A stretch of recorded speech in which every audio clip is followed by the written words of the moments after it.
Hola, un gran saludo para ti que me escuchas a esta hora. Seguramente estás en el bus, a bordo de un taxi, en el tren o a lo mejor transitando por alguna calle de la ciudad. ¿Qué te parece si conversamos un momento mientras caminamos de vuelta a casa? Empecemos. Qué alegría volverte a encontrar, hermano, hermana, aunque no son días tan alegres. En Econ, una pequeña aldea en los Alpes suizos, la Fraternidad de San Pío X, una organización religiosa francesa, nombró a 4 obispos. Podría sonar esto algo normal, algo cotidiano dentro de la iglesia, pero la particularidad está en que no contaban con el permiso del Papa. Y esto es terrible porque Econ se convirtió en el escenario de un nuevo cisma dentro de la Iglesia Católica. No quiero hablar acerca, digamos, no quiero hacer teología, no quiero recurrir a términos intrincados porque aquí entran muchas cuestiones como el Concilio Vaticano II, el jansenismo, el modernismo, el posmodernismo y muchas otras cuestiones que podrían confundir. Solo quiero dar como un laico que de alguna manera ha podido leer, informarse respecto a este tema y poder transmitirte, hermano, hermana, mi sentimiento, mi parecer y sobre todo decirles que no es descabellado ni tampoco exagerado decir que esto es una tragedia, porque realmente lo es, porque el cisma, como lo ha perpetrado la Fraternidad de San Pío X, solo es sancionada con la excomunión de los obispos que ordenaron a los sacerdotes como obispo, valga la redundancia, están totalmente excomulgados. Y lamentablemente la fraternidad tiene seguidores en muchas partes del mundo y lo siguen. Por tanto, están siguiendo a personas que están excomulgadas y los sacramentos que administran pues no son válidos porque ya están excomulgados, privados de toda gracia. Y todo esto se da porque realmente entre la fraternidad, y hay que ser muy claros en esto, hay una soberbia terrible de creer que solo ellos pueden administrar la gracia, de que la sola tradición es lo que nos lleva hacia el cielo y a ganar el premio prometido del reino, y el hecho de creer que todo lo que ha venido después del Concilio Vaticano II es errado y que todos nosotros, porque esta es la verdad de estas personas, de que todos los que participamos de la misa a la cual vamos todos los domingos es un error y estamos en un error porque no estamos en la misa tridentina o en la misa tradicional, la que era de espaldas al pueblo, en latín. Yo se los comento porque de alguna manera también lo he vivido. También lo he vivido. He vivido una misa tradicional y también he vivido las misas del Novus Ordo, que es la misa que se instauró después del Concilio Vaticano II. Es decir, ya no era de espaldas al pueblo, sino era de frente y se permitía oficiar la misa en la lengua originaria donde se daba la celebración. Pero también he vivido una misa en latín y ambos ritos, ambos modos pueden coexistir en armonía. Es algo, vamos a decirlo así, tomado de los pelos y soberbio creer que todo lo que nosotros hemos vivido durante mucho tiempo es inválido. ¿Dónde estamos? Sospechar de sacerdotes, de religiosos, de parroquias. ¿Dónde estamos? ¿Hay errores? No podemos tapar el sol con un dedo. ¿Hay errores? Por supuesto que sí, los hay. Corrientes filosóficas que se han instaurado en la iglesia, movimientos, doctrinas equivocadas, sí, los hay.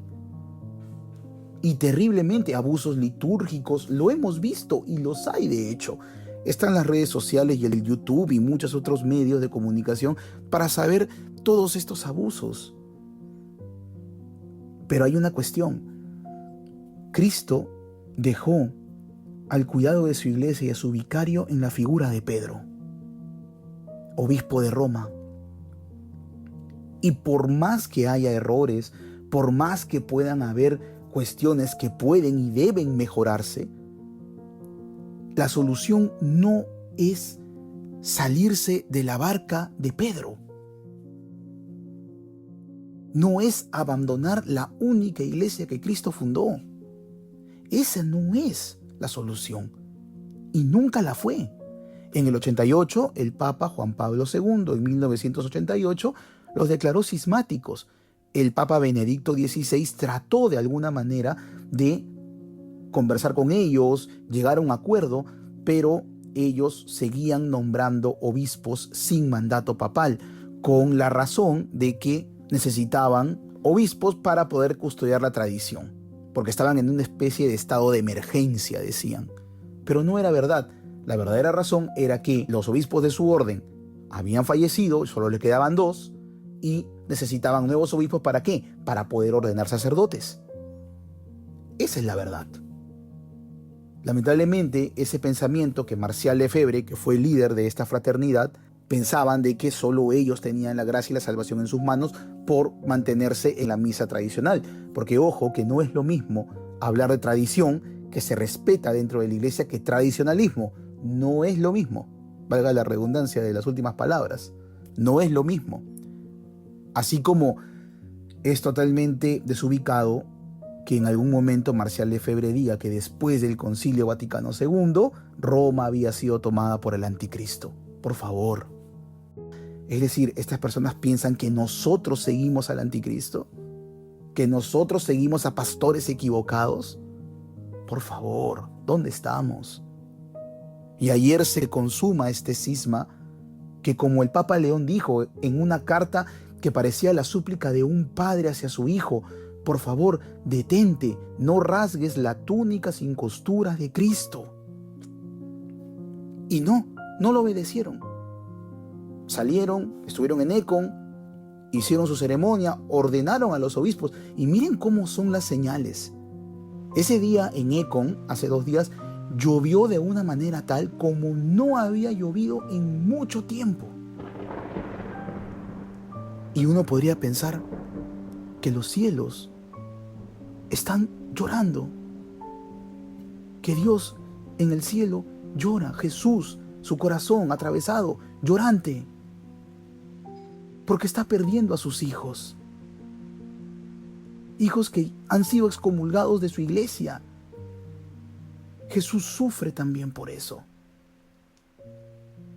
Y es la pena que da de que miles de personas serán arrastradas con ellos, personas que lo siguen, que no quieren entender que un cisma es una tragedia. Pero si no estamos en comunión con Roma, con el vicario de Cristo, no pertenecemos a la iglesia.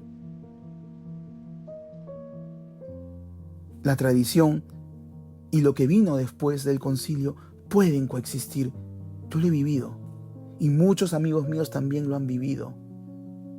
La misa tradicional y la misa del Novus Ordo, y nos tomaría horas poder hablar acerca de todo esto.